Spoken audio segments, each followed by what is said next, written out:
I'll cover this part. It's fine. Yeah, understandable. Ladies and gentlemen, this week has been filled with drama, to say the least. Very questionable stuff. Lots of drama. So we're just going to go ahead and start along with Twitch things. So Twitch has announced. KJ's already moving. KJ knows exactly what's happening. But for those who don't know, Twitch was developed by rock band developer Armani. It was built from the ground up for streamers in specific, and it launched in 2019. Turn down the intro music. It's super loud. The background music. It is. It destroys you. I'm so sorry about your poor ears. I apologize for that. I apologize. Apparently my mixer isn't working for that one, but hey, it is what it is. Twitch Sings has announced that they are going to be shutting down in January 2021, and Twitch has stated that they are going to invest in broader music tools and services, but they haven't necessarily gone into detail about what they're going to do when it comes to that matter. But at the moment, they are going to be releasing their entire backlog for everyone to enjoy. The 400 bits of music, I believe it is. Yeah, it's like right around 400. So in the meantime, you guys can still play Twitch Sings, but they are going to be starting to remove all the videos, the VODs, or not the VODs, but the videos and the clips of Twitch Sing streams starting December 1st, and the game will no longer be available to play following January 1st, 2021. I mean, I have my opinions, but first I just want to hear the opinions of you two first. Which one first, though? Any, mini, money, mo. Let's do KJ. All right. So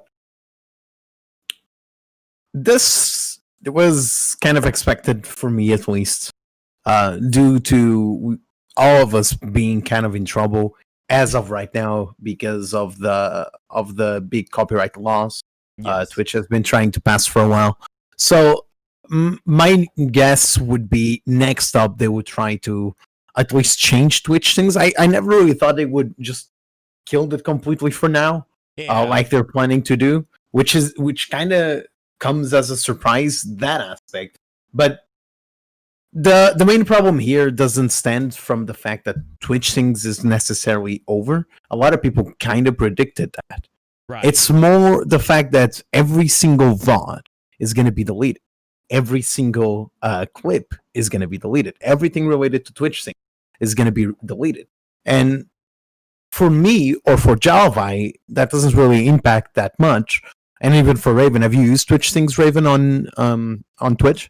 I think there's only one of us who's used Twitch Sings, and he's No, not I here, also right? used it. Oh wait, you've used it, Joe? Have I? And I've used it too. I know of like a couple times. I know Oz has used it. No, I've used Twitch Sings a couple times. I used But Twitch I've never things used it once. myself. Yeah. Thanks, Jalvi. I love you too, buddy. Well, my point is, it doesn't really affect us greatly because at the very, very best, you get like 1 or 2 VODs deleted out of a list of like 30 VODs, and that's totally fine. And what about the professional Twitch singers? That's where I was going with, Raven. The problem really stems from people that use it on a daily basis or something close to on a daily basis. Yeah. A lot of major streamers, like for example Soda Poppin, sometimes just pops out into the Twitch things and just memes over there. Yeah. That's one piece of content that's going to be deleted forever. Yeah. And that's never the solution. That should never be the solution. There's literal careers here at stake. And for Twitch to announce that just like that sounds like a slap in another. I'm not going to say sounds like. Yeah, it really is just a slap in the face. I 100% agree. Raven, what's your take on it?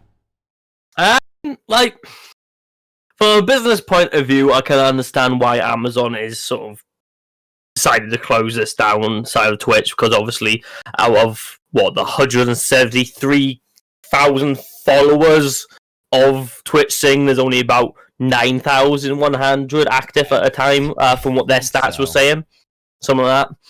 And from a business standpoint, I can understand. I can understand also why they need to delete all the VODs and clips, because of if they're getting rid of that, they're getting rid of the licenses for the songs, and then obviously DMA strikes everywhere. It's going to be a shitstorm. So it's going to ruin careers for people, or ruin some channels that are very heavy with Twitch Sings.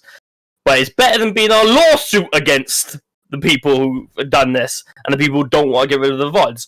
But that's not. But here's the thing, Raven. As a counter argument to that, it's not. If Twitch makes available a couple of songs for you to sing over, it's not the user's fault. It's the company's fault. If there was copyrights over here, the company is to blame. You, as a person, would never go against a lawsuit based on a program that your own platform is creating. That's just not how it works. Yeah, right. And I think it's really important to remember that throughout the whole like DMCA strikes that happened on Twitch, like a whole like what seems like forever now, but recently it just happened like a couple months ago, if not a couple weeks ago. Twitch Sings was one of the ways that people wouldn't get DMCA struck, because it was on Twitch Sings, it was on the platform, it was licensed under Twitch, and so people who were playing Twitch Sings essentially were singing licensed songs that was licensed over to Twitch.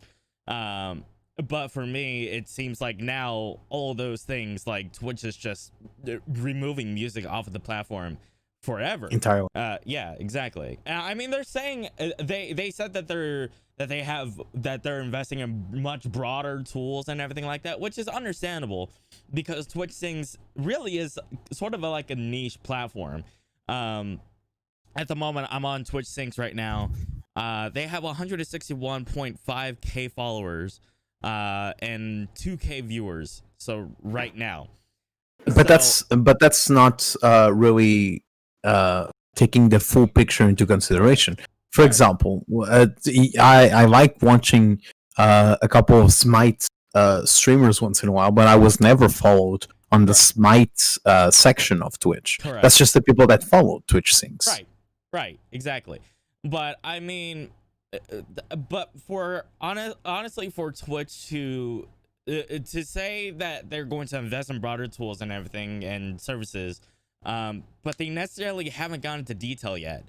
So what that kind of tells me is Twitch is kind of on the back burner that Twitch Sings is, and music on the platform is necessarily on the back burner right now. Like, they don't care. They're not giving us any sort of details when it comes to this, and I'm sure Twitch is going to release details soon, but for you to just scrap an entire platform and then not give any sort of details on ways that they are alleviating that category, I mean, that to me feels kind of shitty. And I can't help but feel for the hundreds, if not thousands of people who've made a living off of Twitch Sings. One of the Twitch streamers that KJ introduced me to, Lumi Lexi, she's a fantastic singer, and most of her followers and most of her fan base come from Twitch Sings. And actually, I told her about Twitch. I told her about the entire situation, like I think just yesterday. And as soon as I said that, there was a fan that came from another person's community that says, "Hey, I watched you on doing a collab with this person. I came in to tell you that you're cool." Like, that sort of interaction is amazing, and it sucks to see that Twitch Sings is going to be destroyed, and now the people who that could eventually go on to see a different person, you don't have that anymore, and that sucks to see, and it's really demoralizing for Twitch singers. I'm just going to put this because I wanted to say something slightly earlier, but I let Joe Ray carry on. Go ahead. When it comes to their tool systems that they say they're going to integrate, it's literally, I can't say what they're going to do initially because obviously they haven't stated anything outright. Right. But I think what they're going to try and do, instead of sort of have two separate systems running, because you've got Twitch things that does run differently. You have the music category and then you have Twitch things. Yeah. I think it's more of a case of they're going to be integrating the Twitch singing on how it operates on the systematic level of the toolings, the voice changing and this like that, just to the generic overusage of Twitch. So potentially it could enhance, it could enhance the general streamers, be able to modify your mic to be a better quality. Yes, it still sucks for Twitch things because obviously they close them down, but potentially they could still bring back a career as a Twitch streamer who is able to sing. But then there is the worry of obviously the DMCAs, which there's always the issue with the DMCAs and the licensing issues because the thing that made Twitch Sing safe for Twitch singers in general is that they had the license to the songs that they were going to karaoke. So, you had Never Gonna Give You Up. If you wanted to sing the meme songs, that was licensed on the Twitch. If you wanted to do rap with Logic and Buried Alive, you could do that. But now, if you wanted to sing something, you would have to also do a cover, like a full cover of it. In order to... Even with covers, you're still potentially able to get fucked with it. Yeah, exactly, because of all the lyrics and everything and copyright issues and stuff let me put it this way. I played you both know that I love electro swing. Yes. Because it brings some of my favorite elements of music and mixing it up and makes it just so brand new. Yes. But I played a mix. That was a mix of 3 songs. You could tell slightly they were slightly from the song, but they were very, very heavily altered. Right. But because of one section, one small sliver of 2 seconds of words, part of my stream is completely muted because of the opening. Right. And it's just like, it's a heavy remix. You can tell it's a heavy remix of 3 different songs. And I still got screwed with it. It's like, but wasn't the publisher of that remix that got you, or was it? No, it's Twitch going. We've heard this song. So it's basically heard part like a slight sliver of the remix and gone. This is from this song. You're getting shut down. It heard the little sample that they used on the remix. Yeah. So basically, if you take remixes and everything like that, they take samples of the song and they literally do an entire remix and they basically change up how the song actually sounds like. But even then, that entire remix and the samples, Twitch doesn't necessarily care about that, and neither does YouTube, by the way. YouTube doesn't care about any sort of samples that you use. Just if they hear part of a song and their algorithm recognizes it, then you get struck. And that's the same way that Twitch is handling this. Even though realistically, I don't want to appeal for it, even though it's not the song that they're saying. Because if I try to appeal it and fail, then I've wasted not just a whole blog, but potentially endangering other things. Right. Even though it's like a mute for like 3 minutes, which is fine. But for me, I find this entire situation to be really just crappy. Petty. Not even petty though. I feel like this is more corporate stuff. You know what I mean? Because they remove Twitch Sings, which has all the music licenses that they're allowed to that singers are allowed to karaoke on Twitch. They remove that, but then they also promote one of their newer platforms called the Watch Parties.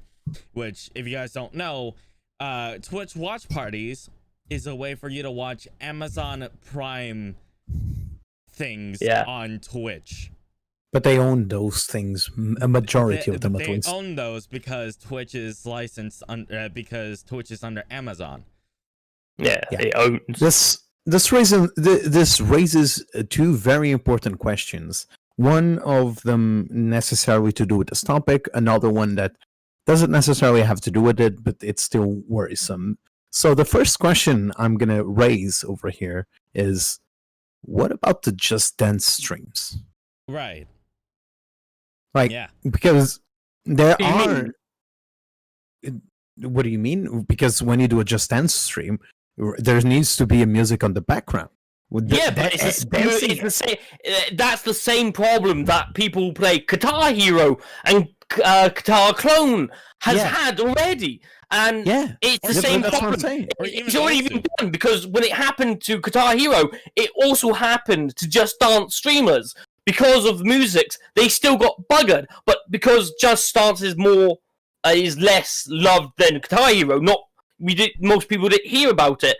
But it still happened at the same time as every other DMC strike fear that was happening. Yeah, and you also have to keep in mind, like, what about the Osu streamers? You know, the people who play Osu. If you don't know what Osu is, it's basically like a beat tech game. With Guitar Hero. It's basically Guitar Hero, but with mouse and keyboard. Like, that's essentially what it is. Auto Surf. And a little bit of audio surf. Yeah, a little bit of audio surf.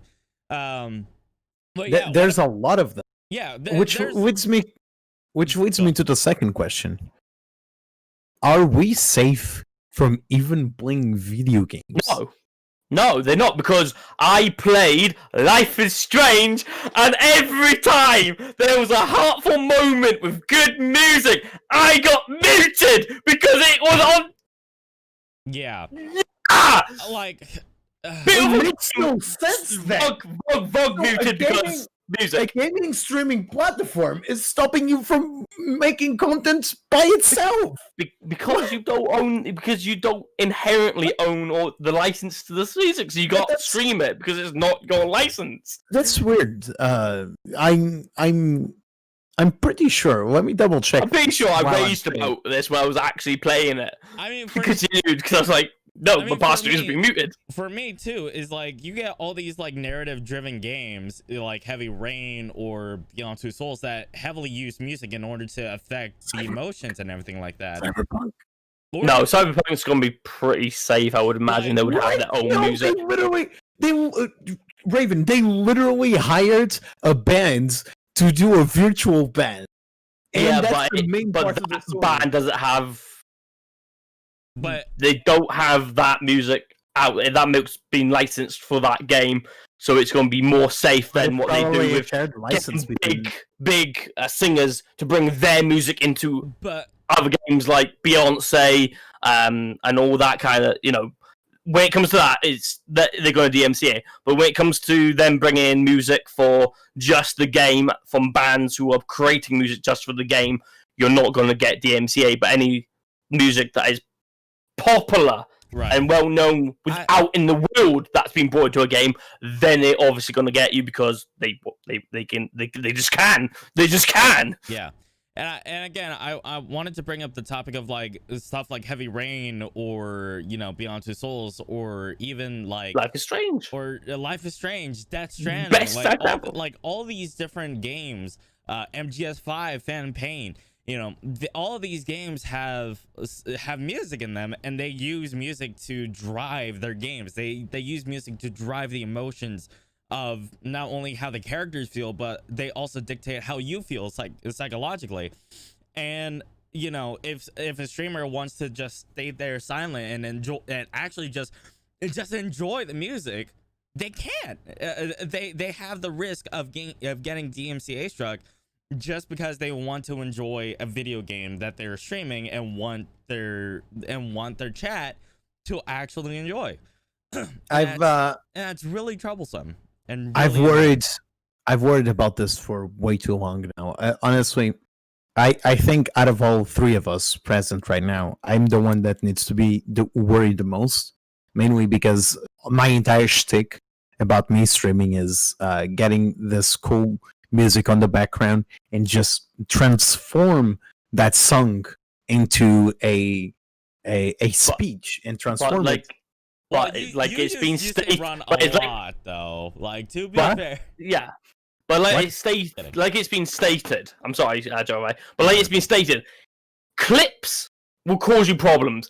Highlights will be muted. You're safe for their highlights. If it's clipped, then it's For now. problematic. That's the problem. For now, they Obviously, said with some people, but for now, as long as it's just clip, as long as there's no clips, you're safe.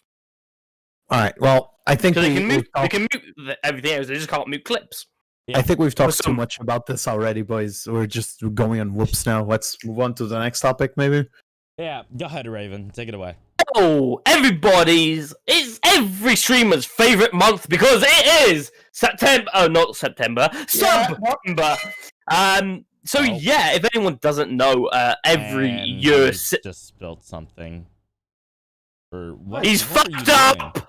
No, I didn't. What are you doing? No, I didn't. Look, I didn't. I heard some sort of mug. you on heard the baseball. fucking blades.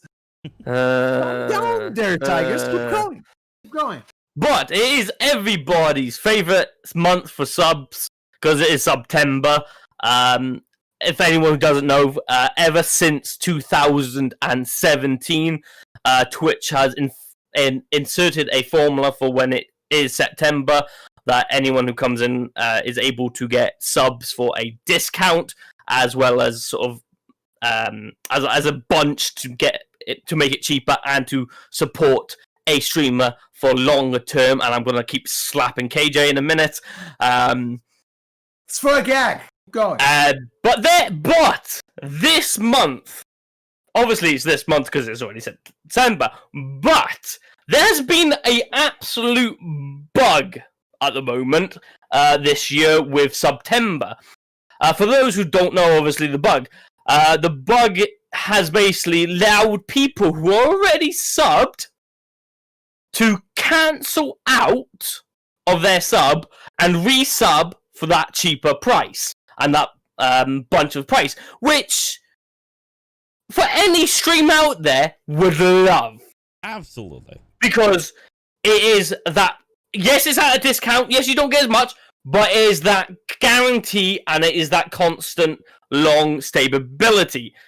But Twitch has gone, no, this is apparently a bug. And Twitch only wants you, if you're a new subscriber, to do That that. makes no fucking sense, God damn it! No sense! In a business standpoint, that's no sense whatsoever! Twitch! Wake up, you bitch! Sorry. Yeah, KJ's raging. It legitimately makes no sense. There have been a lot of streamers talking out on this and going to Twitter about this because it doesn't make sense. No new. Alright, hold on, let me read this. Wrote by Twitch partner, but it doesn't. Twitch partner turned mixed partner back to Twitch partner. Quote unquote. The likelihood of someone who has never subbed to my channel before is willing to drop a 3 to 6 month recurring sub is extremely low, and that's the contents.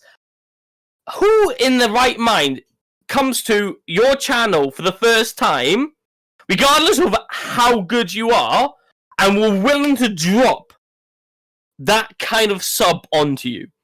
Unless you're a fucking millionaire milking your titties for money, there is no way you're gonna get that to happen. You know, back when I was an Overwatch streamer, that used to happen a lot.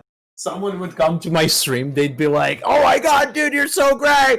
Ah, sub!" Never see him again. That actually used to happen a lot to me. Yeah, So I there's- actually can't relate. Yes, but there's subs, and there's dropping 3 to 6 guaranteed subs because it's September. Yes. Like, the likelihood of the first thing happening coming to your stream and doing that is rare enough as it It's is. very low. It's there. I've had it It's once. non-existent.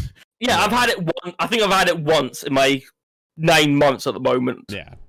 of streaming. I've had one person drop in and dropped a Twitch Prime because Twitch Primes are effectively free for them Yes. to just bomb. So they bombed, and I haven't seen them since. But nonetheless, to do it for 3 or 4 months is just madness. Okay.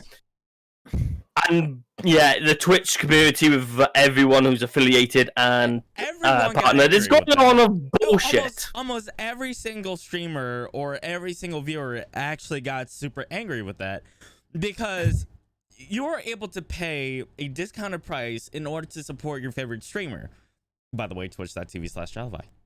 Twitch.tv/Gamecast. Just to preview this as well, the discounts are rated as 20% off for 1 month, 25% off for 3 months, and 30% off for 6 month subs.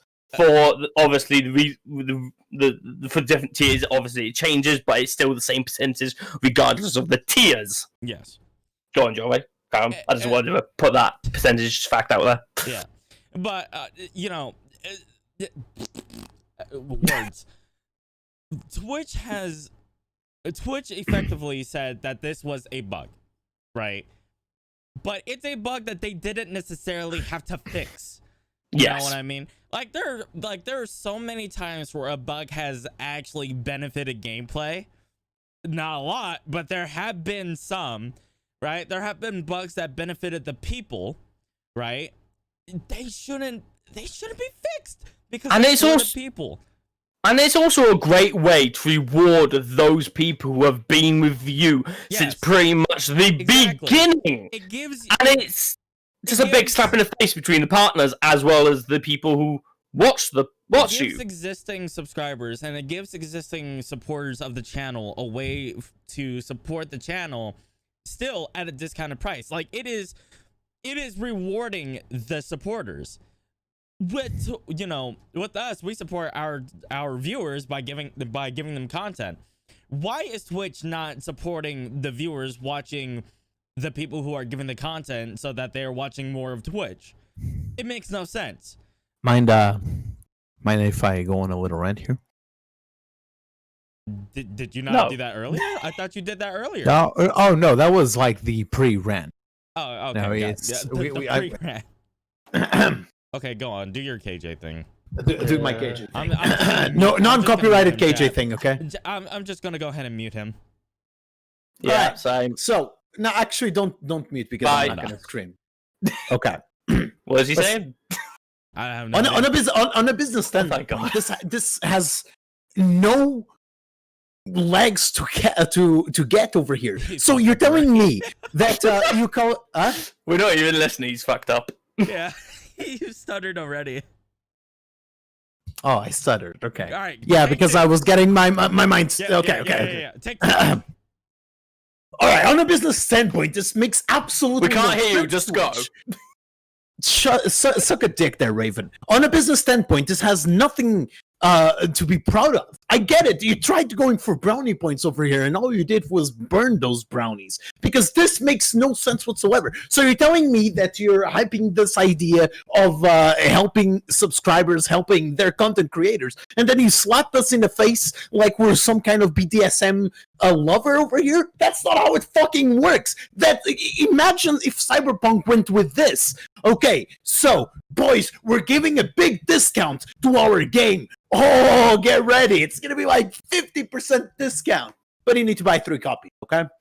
You just need to buy 3 copies. It makes no sense in every way you put it. And I get it. You tried your best to get greedy and still get a few brownie points, but you ended up making a fool out of yourself, Twitch. And you're making a fool out of yourself through this entire fucking year because you've done nothing but slapping your content creators in the face multiple times and still laugh on the background. You still refuse to hear your little content creators. You still refuse to hear your big boy content creators. You're basically becoming YouTube, but for streaming. There's my rant. And I mean, to a point there, you do bring up a good point.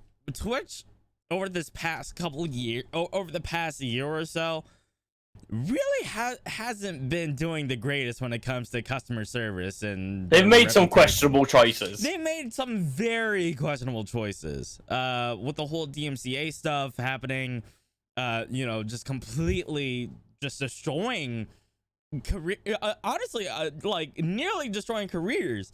just because of a clip like 5 years ago contained a bit of music, and now you're getting slammed in the face for that. Whenever they had the tools to stop, whenever they had the tools to automatically mute those types of music. So why didn't they apply the auto mute to clips? Why couldn't they do that instead?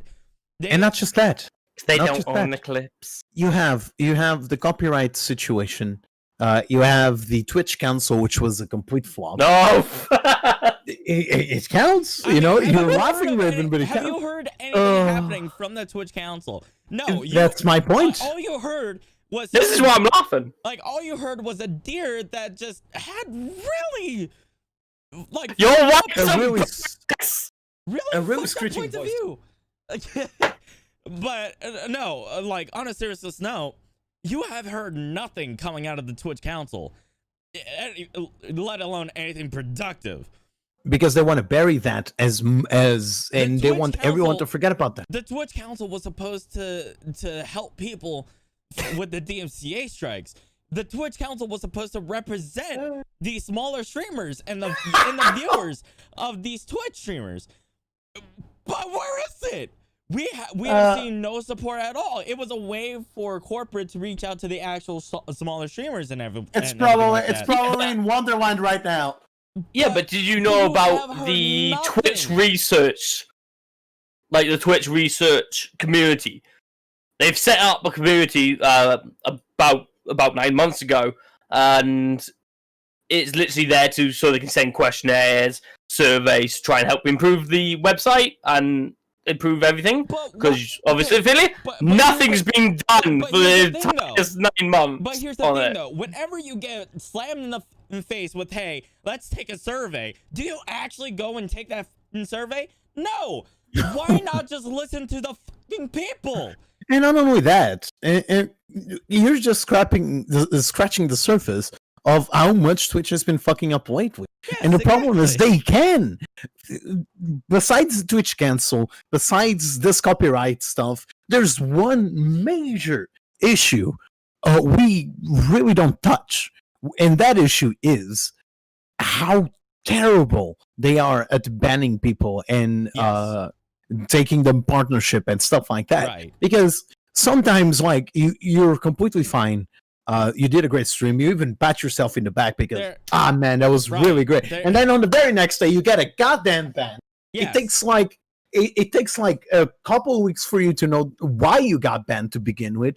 If you're lucky enough, and I mean it, if you're lucky enough to actually have a response from Twitch, and then to that point, if you're a big content creator, you can just take it to Twitter and Twitch is going to see you. Or, in the case of a particular streamer that shall not be named, otherwise we're going to get banned off of Twitch. Yeah. You just don't get a reason whatsoever.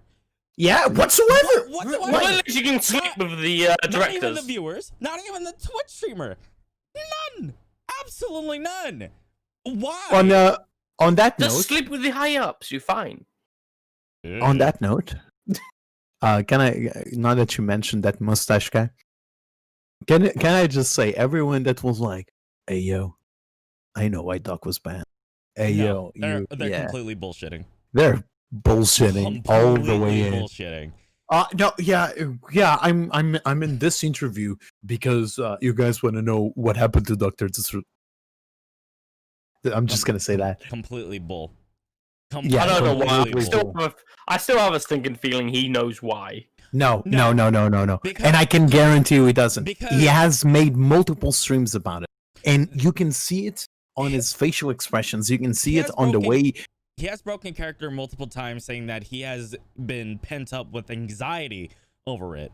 Like, yeah, he's recently done a YouTube video about it. Yes, I 100% believe him, because that would fill you with anxiety, not knowing exactly what the heck you did to get your Twitch contract terminated for no reason, absolutely no reason. And honestly, I hope to God, that he gets justice and he gets what he deserves. All right. I hope Twitch gets punished here. I really can. do. I speak at a character from Indiehub here just for a moment? Go ahead.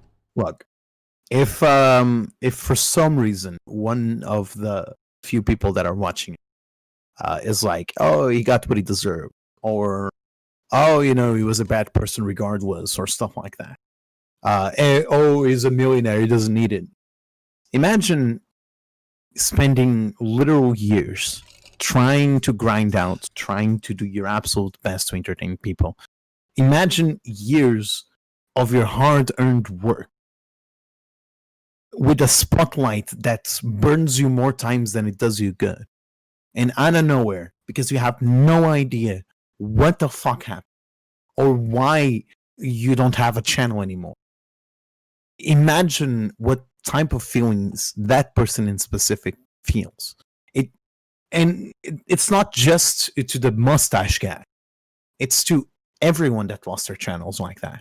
This is not how you do things. You don't expect to come up on the very next day on work and the guy is just like, oh no, you don't get in. You get the fuck out of here. You need to have a letter. You need to the boss is going to talk to you. Unless you're Ubisoft, it will get there. You usually have a letter. You usually have your boss talking to you, or at least someone on the higher ups talking to you. Over here, the problem with Twitch and live streaming in general is that yes, there are people that just sit their asses down and play video games, but there are others that really give a shit and try their absolute best to entertain. Absolute best. And I mean it. I've seen people, really talented people, singing Hi Lexi. Really talented people with great green screens just performing memes behind memes. All of those people that got their deserved fan base, having that being stripped from them, with no rights to them whatsoever, with not even a right to know why, it's destroying. Yeah. And this shit needs to change.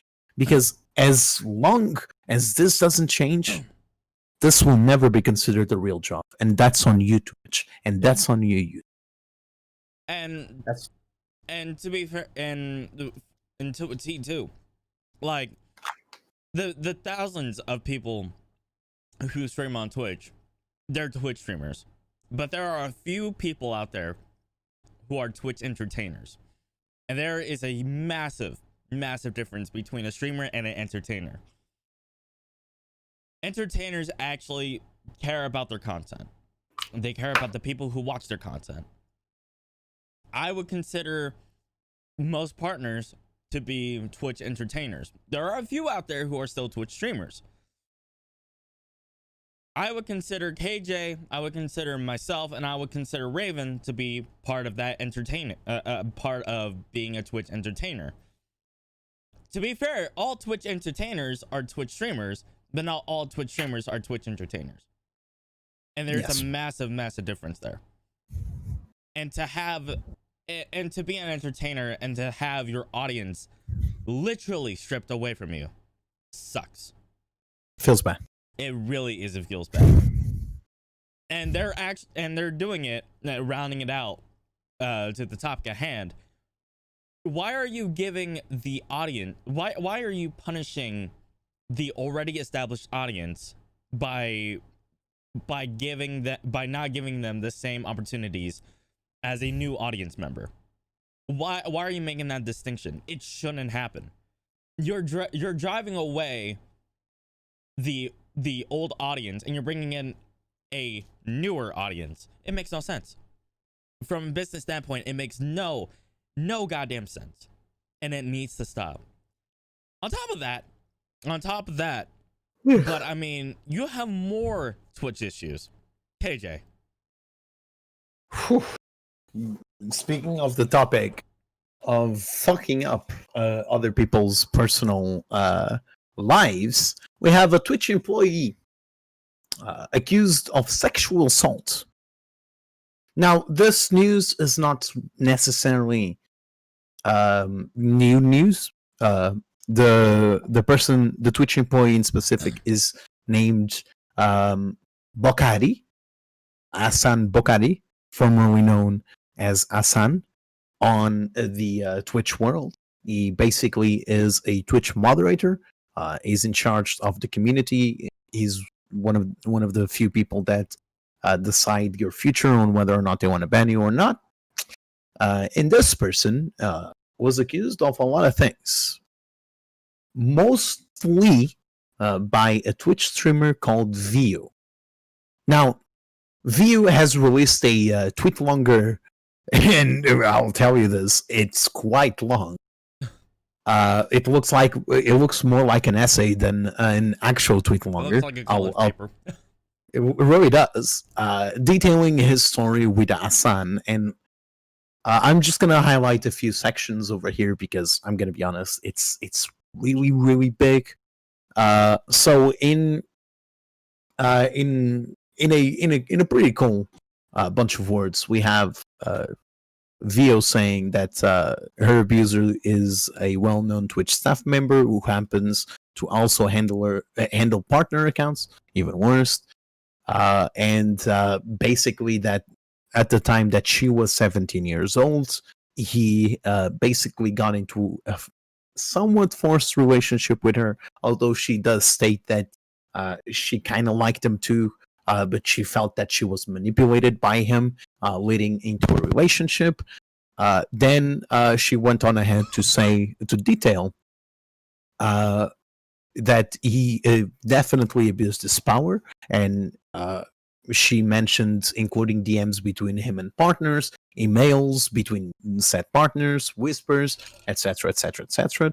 He would just share that private information with anyone that he wanted to, especially with his friends, going even as far as to say that he basically used his power to manipulate the Twitch algorithm into the person Vio,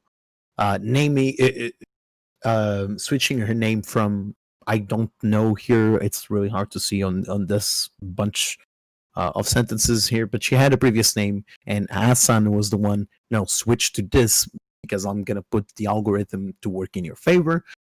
And she very fast got into partnership very fast. She also was told that she had to hide her relationship with him because, and I quote, that would be very problematic between me and Twitch, which I kind of understand Twitch's side here, and I agree. If you're a Twitch moderator, you're not supposed to date the people you're moderating. There's a definite conflict of interests there. She then goes on to talk about the important part, because yes, it was bad already. Everything that I talked about was bad already. We're talking the kind of forced relationship. We're talking the sharing the DMs like there's no tomorrow. That was bad. But this is where it gets really, really, really bad. Her name was, by the way, Trust the Cake. Just as a quick highlight. Never trust the cake. Never trust the cake. The cake's a lie. He then went on to try to get her to go to TwitchCon after they got separated. And he kept on saying, "Oh, come on, it's only $100." He then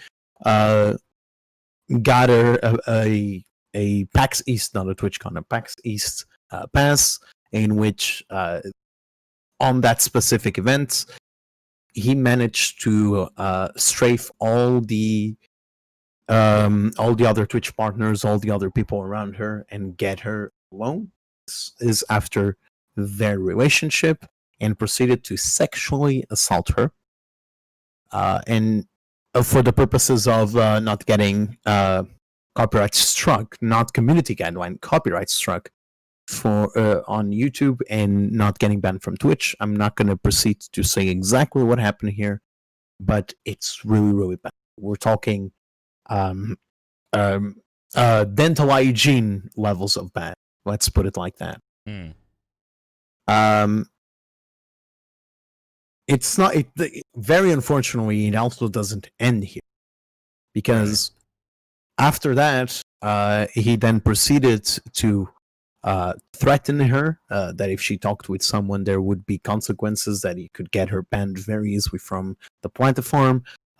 He became very abusive to his friends, very abusive to everyone, which he then proceeded to literally share that poor girl's nudes with his friends with no problem whatsoever.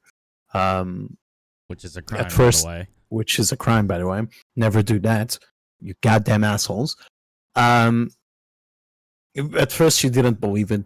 Obviously, you know it's really hard to believe that basically your friends and people around you have seen your body probably more times than you yourself saw it, and some of them did other stuff with it. So it's really hard Massive breach to. of privacy. I gotta say, it's really hard to read this, and he would always push the boundaries after the relationship. He then sexually assaulted her, like I said, and it's just a very messy situation. I'm really trying not to say anything that could potentially get us banned, but I gotta tell you, if you just search for Veal on Twitter, she has a pride flag. Yes, she has a pride flag on her Twitter, and her name, so it's kind of easy to know where she is. It's a very messed up situation. If you're a faint of heart, or if you don't really like seeing these stuff, please don't watch it. It's a massive trigger. Yes. It can be a massive trigger for a lot of people. So Yes. if you guys are triggered by that sort of thing, please don't go on that Twitter. Exactly. And overall, it's a really shitty situation. Go ahead. Yes, this is all to do with what we're talking about now, which finally, after a couple of months, and props to Twitch here. It's really hard for me to say this, trust me. Props to Twitch here. They conducted a internal investigation, and they have concluded that some of the stuff that they investigated, obviously they didn't make it public on what they found out.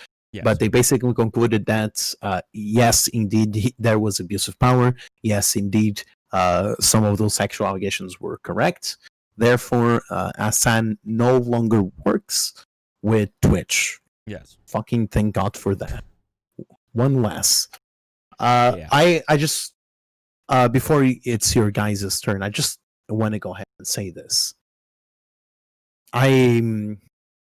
I know how this person feels because, and it's fine for me to say this, I was abused when I was younger, and I would have to keep it quiet until I could finally speak. And when I finally spoke, it just felt great for me to not have to hide that anymore. And that's why every time I see something like this, I really need to make sure that that the side that's coming out really needs to tell the truth.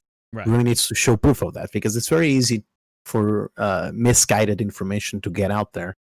If a very malicious person wants to end another person's career, all he needs to do is do a tweet longer, and that's it. But this one came out, said what she had to say, and then Twitch themselves came out with a investigation, which was the right thing to do, and passed it that it was indeed true. I, as a man that went through sort of this stuff, I just have to say a big serious fuck you, Hassan, and I hope you actually get jailed for this, because this is despicable. I think it's important to highlight Vio here in this situation instead of Hassan, because Vio was very courageous. She, and this goes out to anybody who has come out with their story of abuse and sexual relations with minors and everything like that, or whenever they were a minor. It takes a lot of courage, and it takes a lot of and you need to be very brave when it comes to that, because you're basically sharing a part of your private life, because this sort of thing is indeed very, very private. And for her to come out like that, and for her to confront her abuser, I just have to commend her first and foremost. I think that the person that was involved with her, that did that sort of conduct with her, needs to seriously be needs to look at some form of criminal justice. Yes. Or justice in the criminal system. Raven, do you have anything to say? Okay. Next thing's next. We're finally done with Twitch, and we're finally done with the bullshit that Twitch has done. Right now, we need to focus on the Epic Apple legal dispute that is still ongoing. So for those of you who haven't been keeping up with the whole Apple, Google Play Store, and Fortnite discussion, basically what Apple and Google Play have done is they have terminated Fortnite from their platforms because because Epic has violated their guidelines, both Apple's and Google Play Store's guidelines, by announcing a way for players to buy in-game currency without using their proprietary payment systems. And the stuff that we're talking about is mostly V-Bucks here. Epic's latest motion is part of a series of legal responses between Epic and Apple, not necessarily Google Play, but more specifically Apple.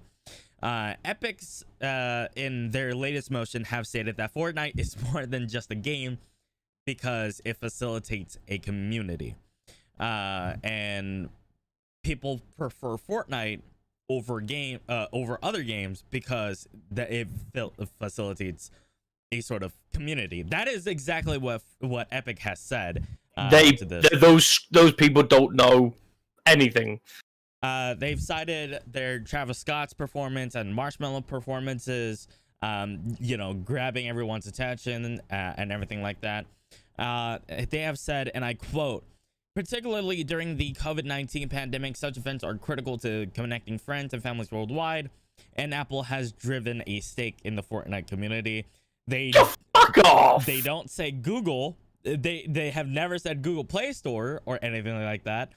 And they have also said that removal of Fortnite from the iOS also impedes a major Epic initiative evolving Fortnite into a metaverse. And that the harm Apple has done to Epic's flagship cannot be calculated in damages. On Epic.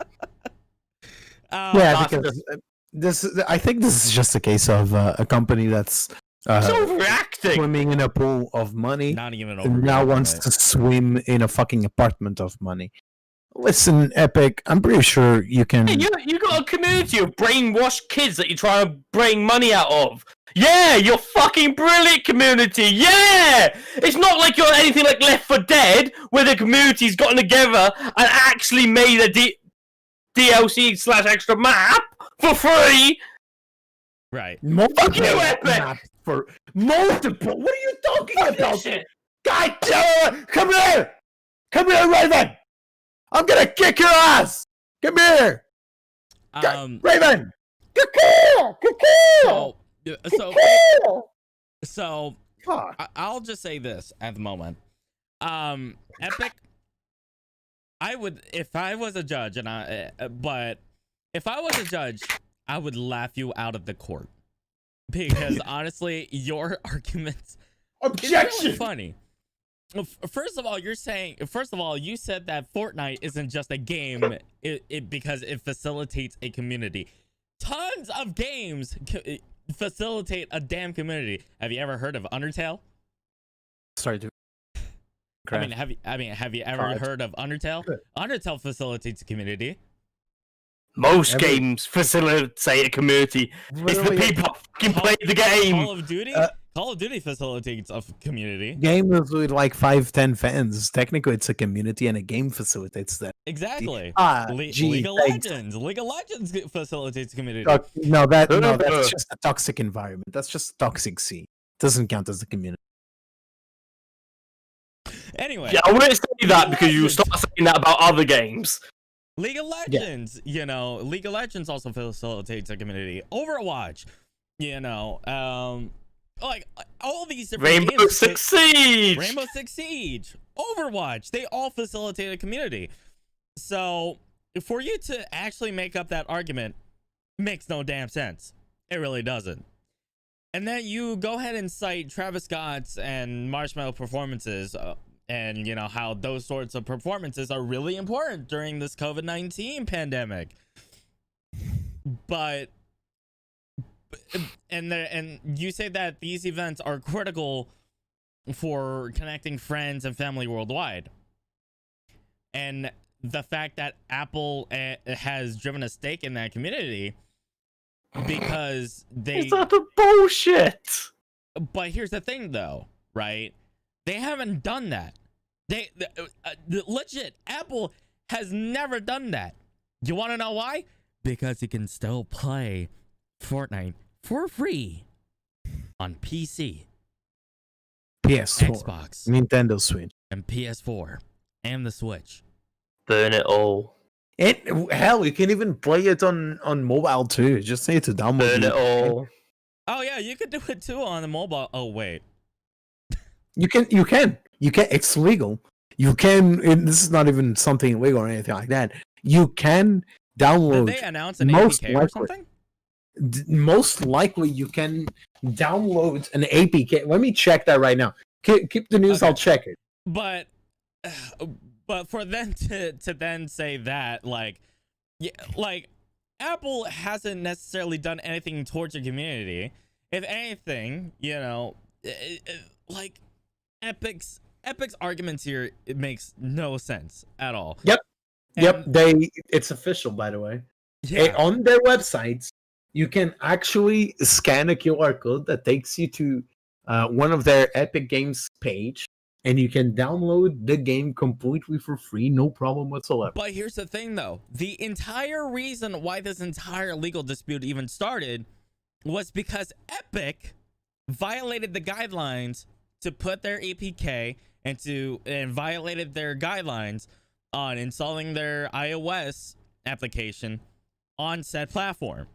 Like, if you want it, so basically what happened was Epic wanted to find a way in order to basically for people to pay physical money, or not physical money, but money to get V-Bucks.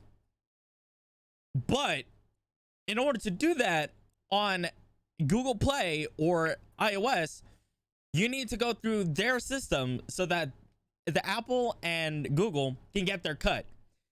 Every single sort of developer has to do that. Epic decided, no, you're gonna go through our system instead, and that is why Epic and Apple have destroyed their contract with Epic Game Store. And I would too if I was a And game I would developer. too. Absolutely, And I would 100% a gaming do it. platform. If I was a gaming platform and someone as big as Epic, that's already swimming in fucking money, wanted to do something like that to me, no problem whatsoever. I just do it. I would just do it. Cut ties with it. 100%. So you agreed to the terms of service. You posted your game on iOS and Android, and now you want to back beforehand. No, get out of my party. Exactly. You agreed to the guidelines beforehand. You read what you need to do in order for your game to stay on the platform, and you still fuck it up. And now you're going through legal ways. I don't know how the American Phoenix Wright court works, but honestly, if this was a Phoenix Wright game, I would just have to go into present the very clear evidence. The guidelines. The very clear, no, even better, the very clear evidence that the damaging property that they're claiming iOS and Google are doing came from them. They came from them. It's bad business practice and more stupidly PR. Epic has... It's like they've given up, given business practice a go, and gone, here, PR, you are now our business people. Go fuck up and do anything, make it look like it's their fault. Epic has effectively became an absolute clown show. Like they are an absolute circus. They're not even like part of the circus. They are the circus at this point. And I want to point something out that's even scummier than what they're doing right now. How manipulative. Yes. The hashtag Free Fortnite is alongside that actual propaganda video that they motion kids. That is propaganda. We've literally fought our way into getting rid of this propaganda idea, right? Of a guy bad, guy good. Instead, we try showing supposedly try showing the both sides of the coin, and we supposedly don't like misinformation and misspread. But Fortnite on their Fortnite YouTube channel, that's clearly not happening. That video came literal hours after they both disappeared from iOS and Android, which clearly states that they've been working on this. Yes. There's so many loopholes that they're trying to sugarcoat on. Yeah. And just because you got a few kids brainwashed into thinking that you're the one that's right here, doesn't mean everyone thinks. Right. Look, they did touch upon something that I agree with. We've talked about this a couple of weeks ago, which is a 30% cut. For someone like Epic, it's not really that much, even though Epic really is trying to make it seem like it is. But for an indie game developer, or for someone that's small, that's a hell of a lot of cut. Yes. There. That's a difference to some developers, most likely, between feeding your family and not feeding your family. And that's definitely an issue that needs to be solved. It's just a shame that Epic just took this and spun it into Fortnite versus Epic. Fortnite versus iOS or Android. And it's not. It should be game developers versus the injustices of a big monopoly like iOS and Android, which I agree. Yeah. But then again, that's not how you do things. Suck a dick, Fortnite. Suck a dick, iOS and Google. Yeah. Like, in total, this is all corporate stuff, right? It's corporate versus corporate. And we don't win anything. But yeah, and the viewers don't win anything. If anything, the viewers, the fans, they all kind of get spun up in this sort of political dispute between Apple and Epic, and no one wins. No one is going to win here except for maybe Apple. But Epic's entire argument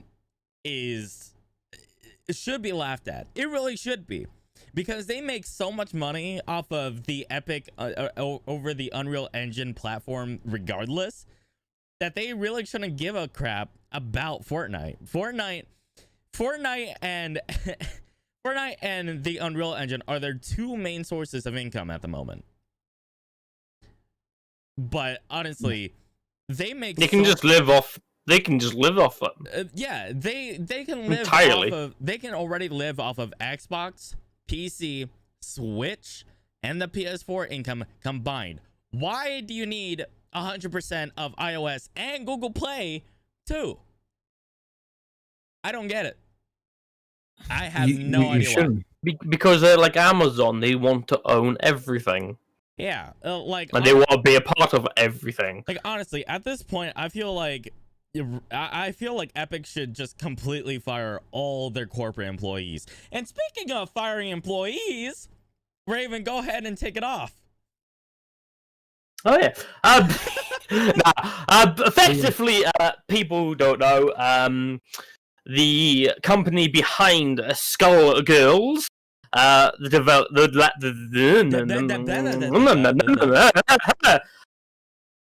company behind Skull Girls, the developer Lab Zero, controversial owner Mike Zed, I'm just going to call him Mike Zed because fuck trying to say his actual name, has finally fired his entire staff. Following basically a series of high-profile departures, leaving. What? Mike Zymon, by the way. Mike Zymon. I'm just going like Megsy or Zed. Mikey boy. Fuck that Mike. Mikey boy. But following, like I said, following a series of high-profile departures that had already left several full-time employees and contract workers scrambling for support to try and find jobs, he is finally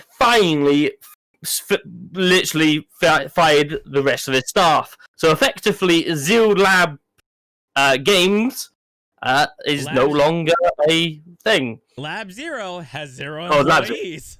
Yeah, so yeah. So yeah, it literally has 0 employees. Where to go on from this? And I think Lab Zero Games only had Skullgirls.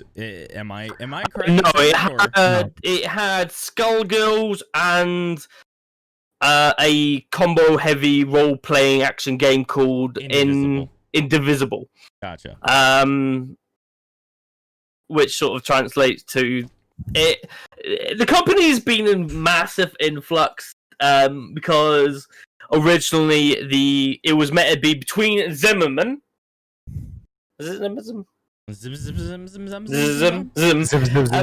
Basically, there was originally a thing put in for that Mike Z would sort of have a council / partial ownership with the rest of his employees to make things fairer and to help grow the company.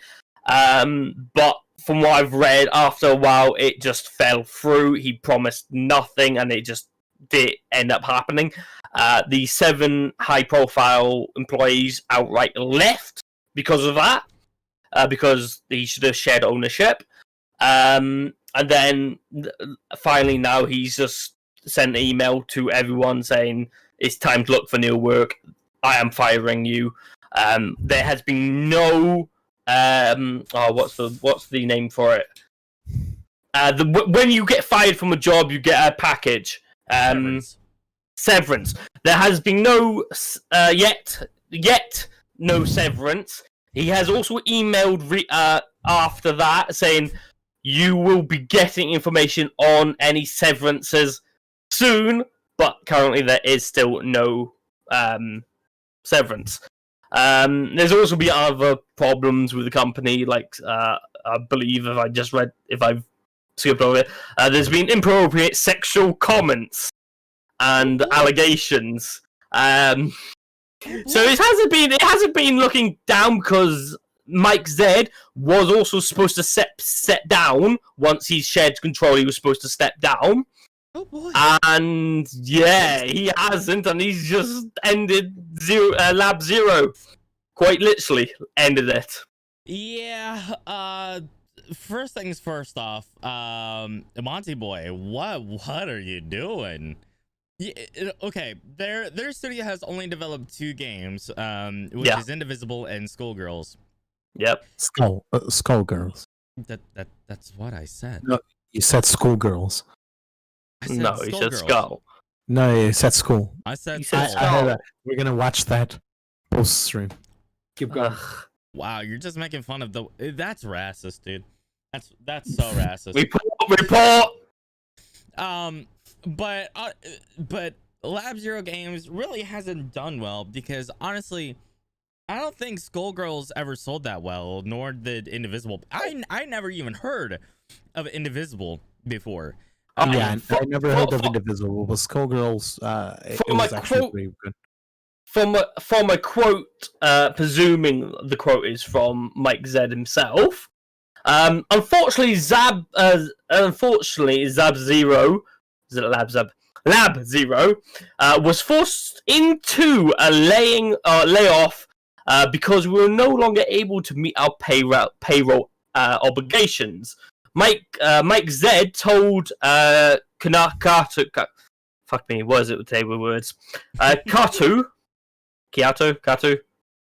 Are you talking? Are you saying Kotaku?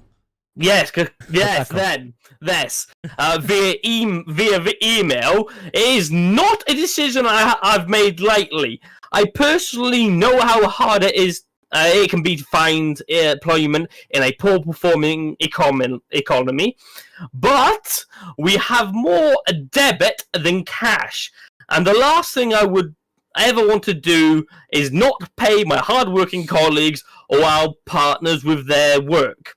We are exploring all funding opportunities in hope bringing those team members back, but right now it's not reality. And that doesn't show great force, but to make it even worse and show how worse it is. Sorry, Jovi. No, you're fine. The 7 people who outright left before being fired. One of them named, where is it now? Oh, fuck me. Why? Marley, one of the ex-workers there, had to sell her art books and other contents just to try and make money, not just for her, but also her other fellow employees to help them survive in this current economy. Yikes. Yeah. At the moment, I'm kind of just wondering, how come Lab Zero? How come we had never heard that they were going to file for bankruptcy? Because at this point, because if they're saying that, you know, we no longer can keep up with payroll, why didn't you file for bankruptcy? Why haven't we heard anything about Lab Zero filing for bankruptcy? Instead you're just laying off your entire workforce without even giving them like a 2 weeks notice or anything like that. It's probably a legal loophole that is trying to do. Yeah, that's probably. But then again, like I said, like normally whenever you're firing someone, you know, you can either fire them on the spot or you give them a 2 weeks notice. You know what I mean? But like these guys didn't, like, they didn't get any notice. You know what I mean? And it sucks. And I will always and forever say this, but game developers need a union. The game developing position needs to be a unionized position. Otherwise, I'm not the only one today. Thank God. Otherwise, there's no job security, and it really sucks at the moment because, you know, at the moment, your entire career, your entire future can be stripped away just like that, and you can't get another job anywhere because, you know, no one is hiring. It sucks. The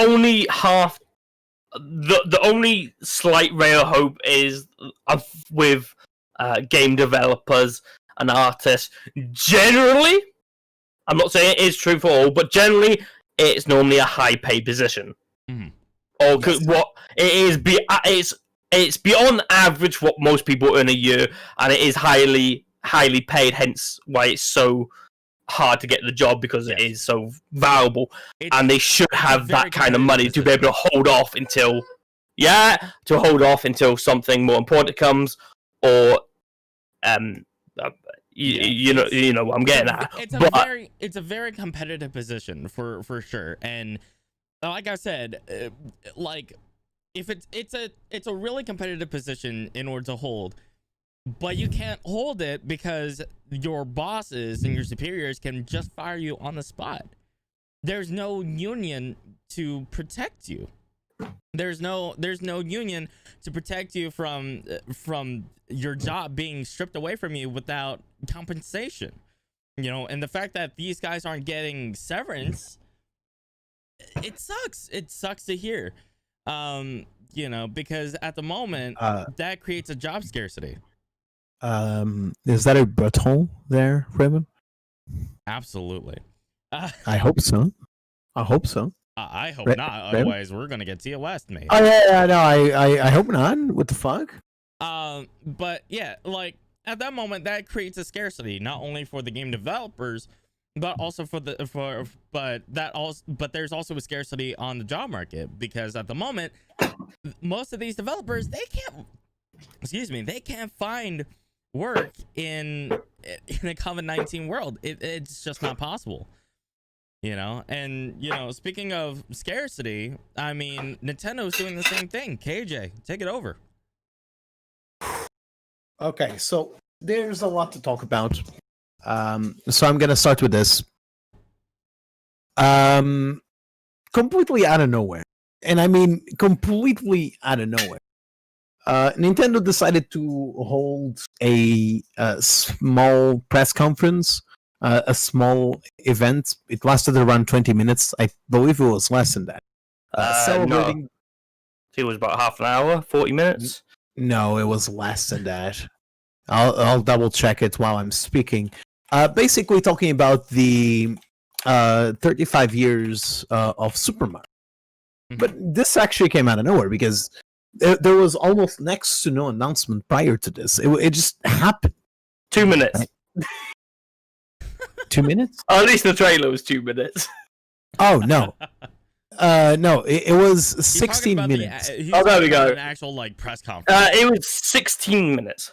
Yeah, it was 16 minutes. The press conference was just 16 minutes. It was cool announcement after cool announcement after cool announcement after cool announcement after bull balls, because they ended in a goddamn set of bull balls. Okay, so very, very, very quickly, we're just gonna go through some of the stuff here. They announced a Super Mario 3D World plus Browser's Fury.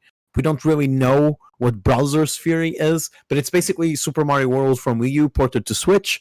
They announced Super Mario All-Stars, which is the first 3 Super Mario games completely for free, I might add, on the Nintendo Entertainment System that you can get if you subscribe to Nintendo. You can basically play all those games completely for free. Really nice there. They announced something really cool. Mario Kart RC carts, but hear me out, with a camera on top, and you can basically design your own courses in your living room or whatever you want, and you played it on your Switch. It's a really nice and innovative idea. So it's an artificial reality game or an augmented basically reality game. It's Gotcha. basically an augmented reality. You can even throw the shells and everything on Switch, and the car actually stops and stuff. It's actually really cool, really, really cool. I advise you to watch the trailer. A lot of memes could be made if one day we get together. We bring. They brought back Game & Watch, which was a specific handheld system that's kind of this size, specifically for old IPs. They're bringing one for a Super Mario game with a cool looking clock. Don't ask me. But the main event wasn't a new game. Arguably, and this is true, something that people even looked for more than that. A remastered version of some of the very first 3D Mario games. Basically, Super Mario 3D. Yes. Sorry, Super Mario 64. You say remaster. It's just sort of We'll get there. We'll get there. But the other ones that I told you about, the first 3 Super Mario games, were kind of remasters because they overhauled the graphics to make it look just a little bit better. Yeah, and fit on a screen. Yeah. But regardless, they did. However, it was Super Mario 64, Super Mario Sunshine, and one Super Mario. However, first things first, this is not even the main event yet. Super Mario Galaxy, but no Super Mario Galaxy 2. Why? Nani? It makes no sense whatsoever. Don't ask, don't tell. Yeah, but the thing is, you say that, and then you go, "Oh, but there's no Super Mario Galaxy 3." I mean, there's no. You can't have them all on there. Or Half-Life. They don't do 3, Jovi. They're doing Give up! They're doing all of this, Raven. But you gotta have in consideration these are very, very, very old games. So if you're remastering one, which you're basically not adding anything to it, why don't you remaster the second one? Because you're not paying $30 like I thought I was gonna pay for this. You're paying full price. $50 or £50. 60 euros, basically. That's a fucking lot. Yeah. It's for a game that you can basically play for free right now, or play for free right now, and play slightly harder for free right now on PC. You do know if you try getting at least one of those games alone for the GameCube would be £60 Yes, but that's due to scarcity in the copies sold. That has nothing to do with right now. The reason why I'm bringing this up is it's a $60 product that's really old, and it doesn't even. It's arguably not even complete. Why if not bringing an extra one? If it was one game alone, I could understand. But 3 very good old games, as a package that's been touched up and made to be able to play on bigger screens. Yeah. I'll bend back over for Sunshine alone. Look, That's okay. without fucking Galaxy and bloody the 64. problem It's comes $20 when a game. the problem comes when you add all the things together. Because besides the fact that this has been hyped up for literal months, we've known that this was coming. All of us knew that this was coming. It was teased multiple times by leaks from trusted sources, I might add, that this was a thing for months already. It was even supposed to be announced on E3, but it wasn't due to the pandemic canceling E3. So we knew about this forever now. And the leaks were a remastered version of all three games. If it was that, if they went through the work of giving it a shiny new armor, a beautiful new anti-aliasing, or even just putting the textures slightly better, Ray because tracing. Super Mario 64 ray tracing, hell yeah, Hell no. people would be okay. But right now, there's mods that you can get that are 10 times better than what they showed there. And not only that, here's the real kick, the real problem, that if it becomes a trend, it's a trend that, I'm not even kidding, might make me pirate video games yet again. Oof. Ooh. Yes, I said it. Because Wow. this... You hear that, chat? You hear that? You hear that, FBI? And I won't take it back. I won't take it back. Swing over here. No, I'll just wait for the Switch to be able to allow to have other people's accounts, and then I'll just steal Jovi's. Hey, Jovi. Listen, man, I don't have a Nintendo account. So, Yeah. F you. But theoretically, if you were to create one...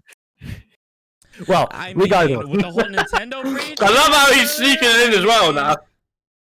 Well, regardless, my point still stands. That's really bad. But what's really why this is news is Nintendo is creating artificial scarcity to sell copies as fast as possible. Yeah. And that, ladies and gentlemen, if you don't know what artificial scarcity in the video game market is, or in any market, is when someone puts a timestamp, a limited time in which you buy a specific product. Here's the thing. If this was about the physical copies, to a certain degree, I would get it.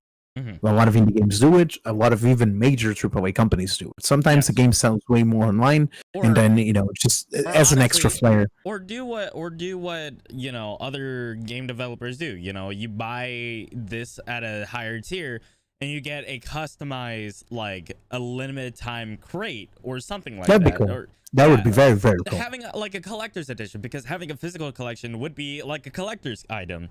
Yeah. Absolutely. I'm totally fine with that, and I understand scarcity, especially in the indie market, because Yes. not everyone has the power to manufacture game copies.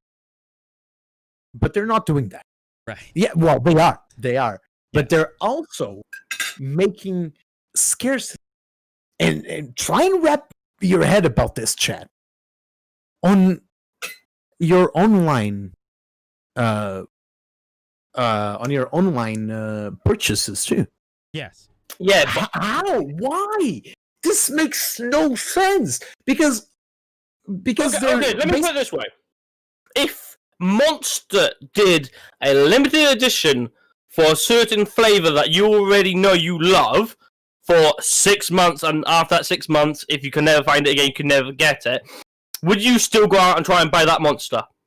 of course, but that's completely different, Raven. But Because this you can is do the only Monster- this. Look, hey, David! Hey! Don't try and defend this shit, because you consume a monster in 2 minutes and you can still get the bottle. Basically, if you don't, you're talking about the $60. So you're saying you don't get the game in the case? Yes. Yes. So what's you the don't difference get between a game in the case and a can? The thing is, one is a game that doesn't needs to be there doesn't need to be a fucking scarcity in the market there, Raven. But at the end of the day, it is a limited edition. It is a special the They're not 35th marketing it. anniversary. They're not marketing It's it the as same that. as a can, but it's a damn game. No, it's not, because it's an online feature. Would you buy an online Monster can, Raven? Would you? Well, Would you buy a fucking JPEG of a Monster can? Would you? Because that's basically what we're talking about right now. You're giving the worst example ever. No, because I was buying a agree bloody with physical scarcity. copy. I agree with scarcity in the Says physical copy. the person who is happy about PS4 having digital only copy version. What does one have to do with the other, though? I'm saying that I agree with you with the fact that it's okay to have a scarcity in the fucking physical copies. There's no need for a scarcity in the online copies. You have to agree with me here, John. You do. Okay, so you're basically telling me, let him bring that. Here's the thing for me. With Nintendo doing this sort of thing, this hasn't been the first time Nintendo has done this. Can I just say, this has not been the first time Nintendo has actually done this sort of thing. You know, Nintendo has done this sort of artificial scarcity in the past. You know, from a market standpoint, it makes sense, right? Because you have a timed exclusive, therefore there's a lot more demand for it. And because it's a timed exclusive, there's also that collector's edition. There's also that collector's bias. You know, if you're a Nintendo collector and you want to own like all Nintendo games, of course you're gonna grab it. So from a market standpoint, from a psychology standpoint, Nintendo is generating hype for this release. But at the same time, you also have a point there, KJ, where the digital copies should not be limited. Right? Again, but Raven just read half of what I said, because I said I agree with the scarcity of physical copies being a thing. I totally understand that. Right. And I'm overjoyed that there's even a physical copy to begin with. But again, Raven, your Monster example is the worst, because you don't buy JPEGs of Monster brands. I'm not saying anything about buying a bloody JPEG of a bloody Monster can. But with the Monster can, or for example a car or something like that, you only get the physical version. There's scarcity sometimes because they're either trying something out, or they just want to release something very cool for a limited amount of time. This is an anniversary. Physical. But why releasing it then on an online state? Because you only need to literally press a button to generate a key in order for you to own a specific Because, game. like you said, there are some people out there who just love digital only and don't like getting physical copies. Then why making it an exclusive then? Okay, would you be okay if it is an anniversary, regardless if it's a physical copy or a digital copy.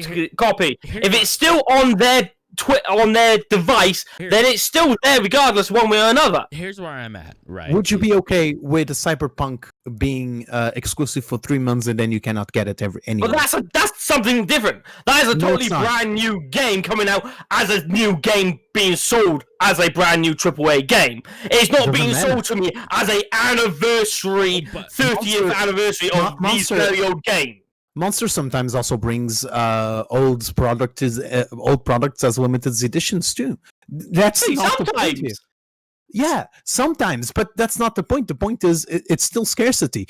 They would be doing exactly the same thing, but one is a company that usually gets positive reviews like Nintendo, and you really like it, and the other one is CD Projekt Red. Jovi, what are you trying to say? Because here's the thing for me. I'm more on the line with KJ here because digital copies are theoretically infinite. You can generate an infinite amount of income when it comes to a 30-year anniversary copy of, say, 35. Sorry? It's 35 year. It's just a fucking 30-year anniversary, whatever the fuck. But there is a theoretical infinite amount that you can generate from said game. if you wanted to have a physical collector's copy, then yes, I agree that scarcity offers a much more intrinsic. It offers inherently a more value because it is more scarce. Agreed. So for Nintendo to create artificial scarcity when it comes to their digital copies, it makes no sense because that is limiting how much potential income that they can get, and they're only doing it for, I believe they said 6 months. Yeah, 6 months. It's Until like, don't get me March. wrong, I understand where you two are coming from on that business sense of digital. First things first. Those 6 months is a very generous amount of time for people to actually grab that copy. That 6 months is a very generous time to actually grab that copy.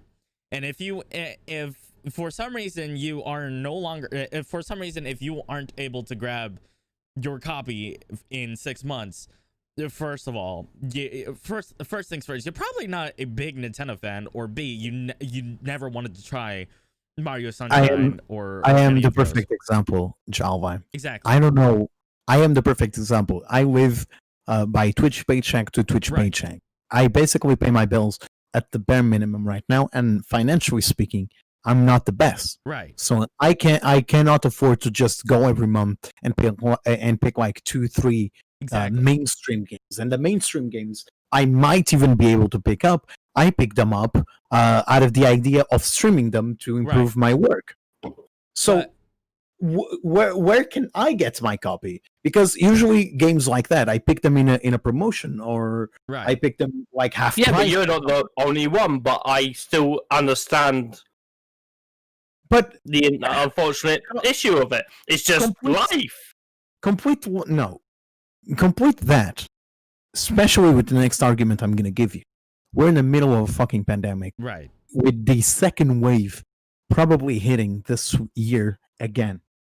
It's going to be awful for a lot of people. And you're telling me that Nintendo's seeing a pandemic going around, that people are basically having their businesses getting terminated left and right, people losing their jobs.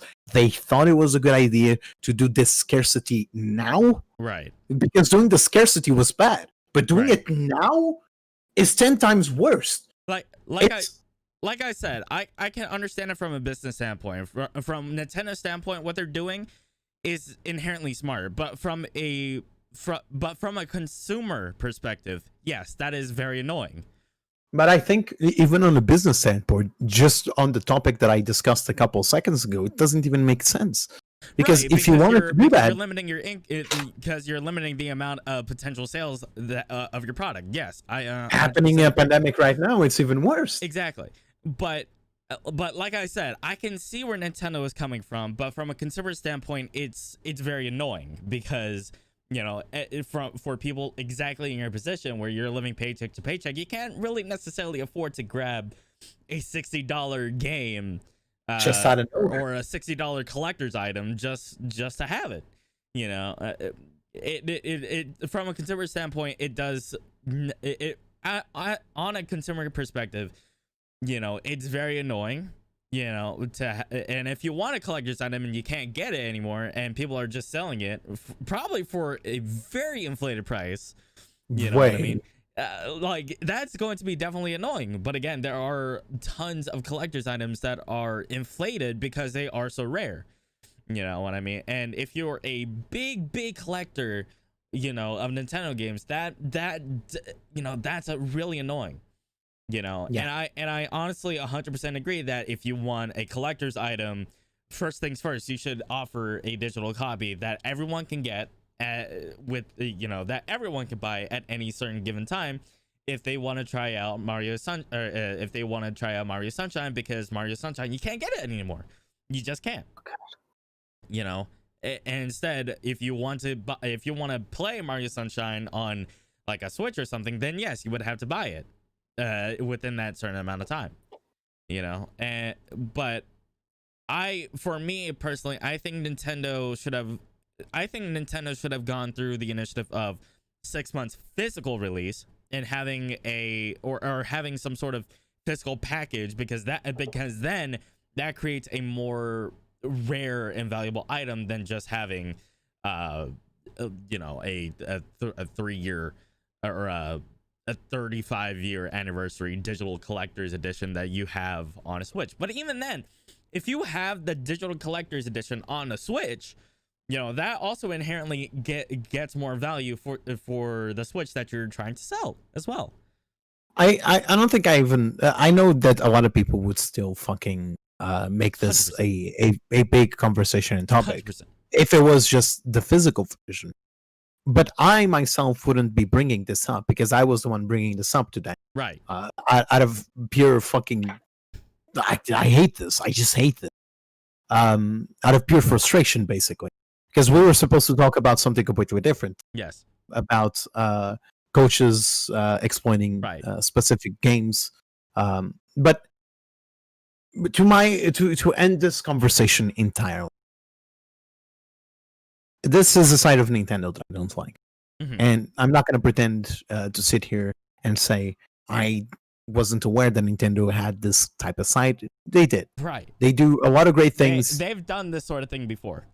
But they've done this sort of thing before. It's just a shame that they decided to bring it back again. Mm-hmm. Because they got backlash before, but now they got even more backlash because people are just tired of AAA capitalism, AAA bullshit, like the way Madden is. We covered last week that Madden is now, it's not even tied anymore because some people just went on to the DLC from,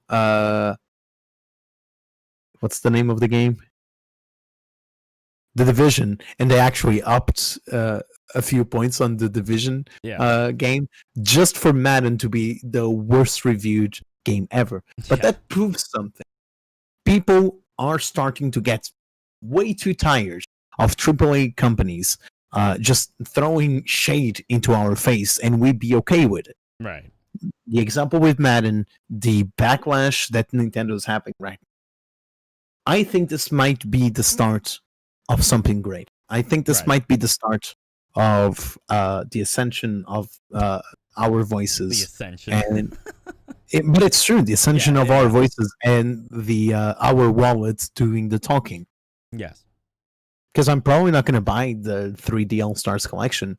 Not out of not being able to, because I'm pretty sure that if I saved up enough money per month, I would get it. Right. No problem. But out of purely hating this and wanting to prove to Nintendo that this is not okay. Right. If they go back to it, maybe on a later date I would pick it up. Yeah. But if they don't, I would never buy it. Like, like, in all honesty, if they're doing it for like every single anniversary date, then yeah, I mean, having 6 months at a time in order to purchase it, I mean, that's fine. But that's per anniversary date. But they're probably not going to do that. They're probably only going to do it for this 1 year. You know, so there's the Zelda 35 years coming next year, and there's already rumors of something like that happening again. Yeah, which I fucking hate. Yeah, so there's a lot of things that have Nintendo does a lot of things that a lot of people hate. There's a lot of things that other AAA companies do that a lot of us gamers hate. In fact, we should do a Gamer Scribes #2 about that. Sounds like a challenge. But yeah, it's a gamer gripe for sure. But at the moment, there's not gonna be any sort of difference anytime soon.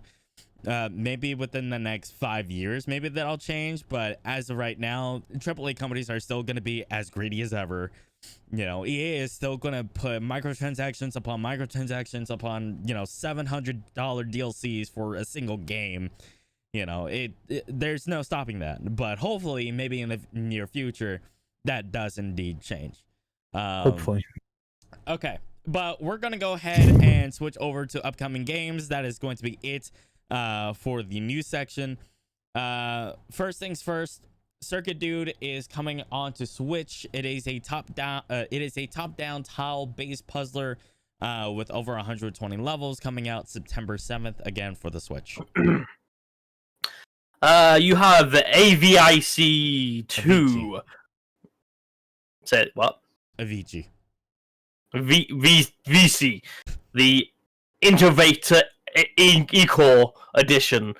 for the Switch on the September the 8th. It is basically a audio surf game, but for Switch. Avicii Invector Encore Edition. It was to commemorate the passing of Avicii. Oh, I'm gonna have to Okay. report on the Sims content. Next up, we have Kingdoms of Amalur Re-Reckoning. It's a remaster of a beloved classic, Kingdoms of Amalur. Good game. Good game. It's a really good game. It's a remaster of the classic, like I said. Didn't really have that much hype when it came out, but as the upcoming years, People never really gave the game a proper try. yeah, I kept knocking it off and eventually gave it a proper try, and it turned out really good. it was really good. I agree with Raven. Never finished the game, but boy, was it interesting. It's coming out on September 8th on PC, PS4, and Xbox One. Where's my Nintendo Switch love? Next up is Necromunda Underhive Wars, in which you lead, customize, and grow your gang in the Underhive. It is set, I believe, in the Warhammer universe. And you face rival gangs and gunfights for pretty much power. It's coming out September 8th for PC, PS4, and Xbox. I hate you, Jove. I've always given me names like this. Kanuka Madness. Hey, you actually said it correctly. Yeah, Did I? Fuck Yeah. me, that's a change. Okonokai Madness. Yeah. Okanikai Madness Nope, is fucked coming up out that for time. the Twitch, PS4, Xbox, and Switch on September the 8th. It is a platforming, side-scrolling platform gaming, which you play as Car, a blue hero who must save the world of souls from the evil hands of Os. It's in the same kind of side-scrolling style as Super Meat Boy, Hollow Knights, and those kind of games. So you love it? Give it a try. It looks kind of good, but I haven't seen much of the gameplay. But it does look interesting. Okay. Next up, we have The Sims 4 Star Wars Journey to Batuu game. What? Sorry, can you The Sims 4 story. The Sims 4 Star Wars Journey to Batuu game. Sounds like a pussy trying to say something like that. Yeah, sounds like a couple of Star Wars lovers from 2020 over here are trying to turn me down. It's coming up on September 8th for the PC, PS4, and Xbox One. It's basically another DLC for The Sims 4, piling up to like $500 worth of it's DLC. already it's like $700 right now. Oh, Yeah. I was being nice. $700. Okay, well there you go. There's your $700. Next up is the Peril on Gorgon DLC for the Outer Worlds, coming on to PC, PS4, and Xbox on September 9th. And finally, one of my favourite games, Borderlands 3, the final DLC, the Psycho... I can't never say his name. Krieg, the Psycho Krieg. Yeah, basically, it's the last DLC for Borderlands 3, where you go into mine of the famous and the most lovable Psycho King Krieg, as you try to go into his, find out what makes the mind of a psycho run. I'm and excited what about thoughts the might could DLC. happen. And I can't But I wait, gotta- because I can play it. I can play it in 4 days! I gotta say this. I'm excited for the DLC, but for Borderlands 3. Yeah. Not necessarily a big... I don't even have Borderlands 3. I'm not particularly... I can interested. share you my account on Epics, and you can play Yeah, it. no thanks, because Epic doesn't have family sharing. No, I'll actually literally. This give is you my why account. I have it and waited to get it on Steam. Come on. Yeah, Can I suggest something live Yeah, what's right up? now for you to play Yeah, what's up? on your stream? Yeah, what's up? Control. Oh, yeah. I'm wait. I is that can on actually Steam give now? you Is my it? username and password. Yeah, Control is out on Steam now. Hey, no, Joe, but I can give you my username and password. shut I can up, also shut up, give you my KJ, username and shut up, password. shut up. Hey, Joe. Oh my god! No, And- I'm stopping Come on, this baby. right now. You have a game for free that I'm. You didn't hear. You don't hear him, Jovi. You don't hear him. Ignore him. I can give you my account You're- name and password for both of I'm you, and so- you can play it on I'm Epic. sorry, Raven. No! I'm sorry, Raven, Fuck but Epic. you're already doing a Resident Evil 4. You can't do Resident Evil 4 and Control at the same exact time. I'm just saying. Exactly. You'll be able to buy it and play it before I get a chance to play it. I'll give you my account detail. Or Yeah, Fuck off. Get you. Fuck. Thanks, I appreciate it. All right. Alright, Next up, we actually have a very cool game. Yes, you heard me say it. I'm excited for this Probably a indie game game. that you're not gonna play. What? Bounty Battle? Yeah, it's probably a game that you're not even gonna play. What? It's a Super Smash Bros. For indie game developers. I'm not even kidding. That's what it is. Yeah, you're It's probably Super not. Smash. Yeah, you're probably not gonna play it. Kidding. I'm not only gonna play it, I'm gonna destroy you. Yo, bet. Yo, bet.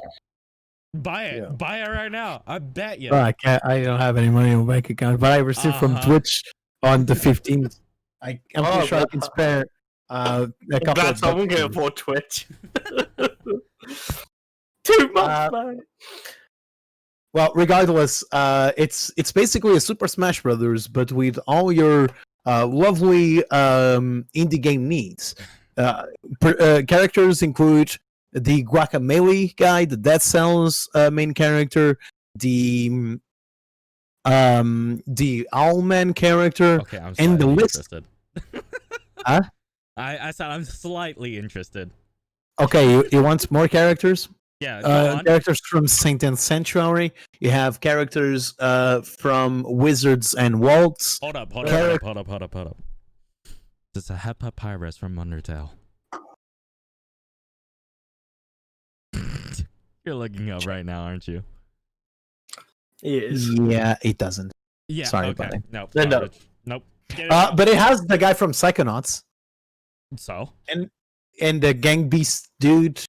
What It else? doesn't Let me have see. any Undertale characters. Give me my. Because that's on Smash Bros. All right. All right, basically it comes out on PC, PS4, Xbox One, and Switch on September 10th. Next up is Hot Shot Racing, which is an arcade-style racing game fusing drifting, retro visuals, and super speed. Coming out September 10th for PC, PS4, Xbox, and Switch. And now for a game I'm actually interested in, other than obviously DLC for Borderlands 3. Astronauts for the PC coming out on September the 10th. It is a detailed simulation of living aboard a spaceship in a solar system where hostile living is a slow death sentence. Yep. Honest living is a slow death sentence. Whoops. Set in the Neo Scavenger universe, where Earth has been suffered cataclysmic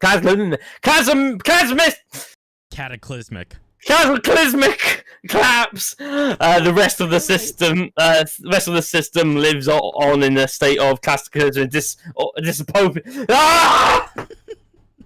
You okay there, Raven? Oh. Think of it as almost like a RimWorld kind of style, walk about with the shit, trying to survive. It looks like a good game. It looks like it has solid mechanics, and oh boy, if I could afford to, I would try and get it because Raven being a poor boy. Okay. I don't Next even pay off Twitch. So I can't even say I can pay off Twitch money. And he's gone robot.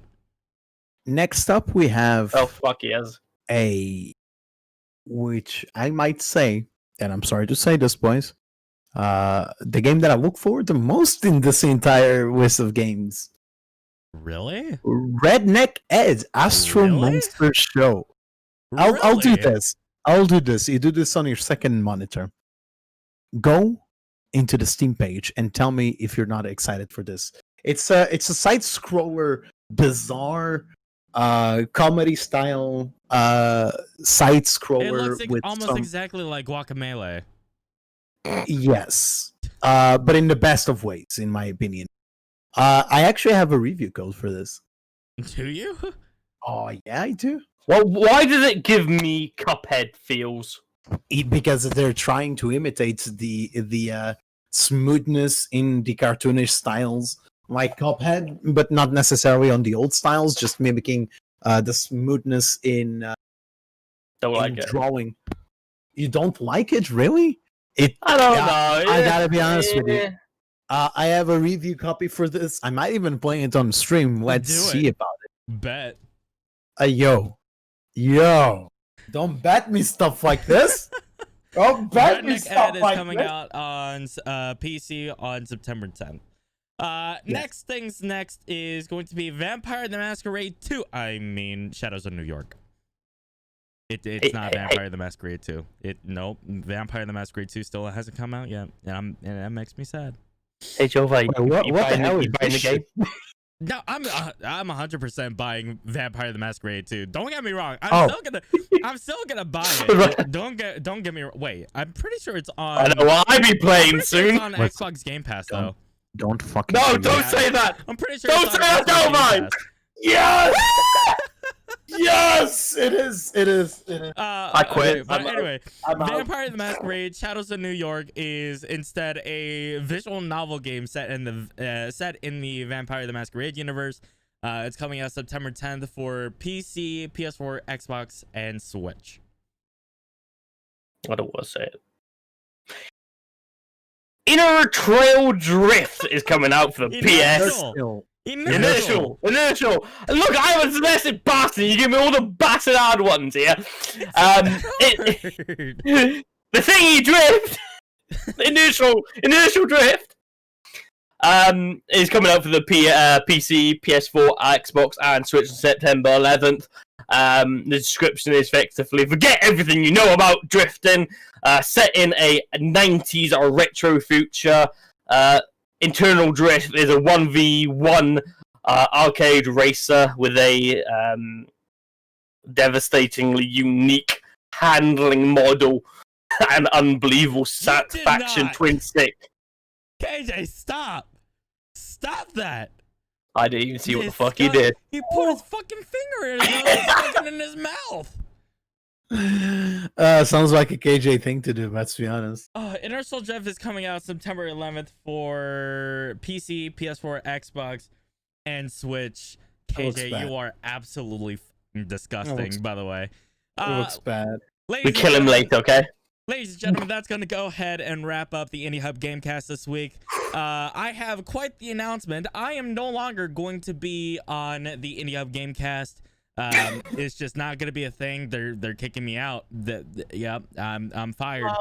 He take me with you. He take me with you. They fired me. I don't work for Indiehub anymore. No. I'm going to be switching over to the Wednesday podcast, which we are going to be showcasing indie games, and sometimes the weekly spotlight is going to feature themes.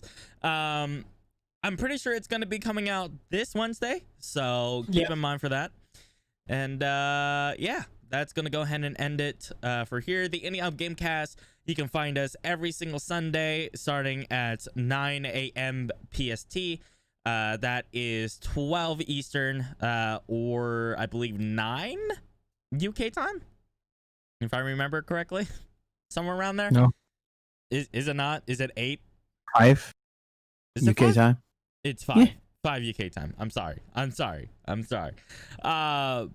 But with that being said, you guys can go ahead and check me out at twitch.tv/Jaluvai. That is JHALUVAI. You can go ahead and check out Mr. Raven on twitch.tv/Mr. Raven 00. And go ahead and check out KJ at twitch.tv/KindaJesus. That's going to go ahead and wrap it up. And we'll go ahead and see you next week.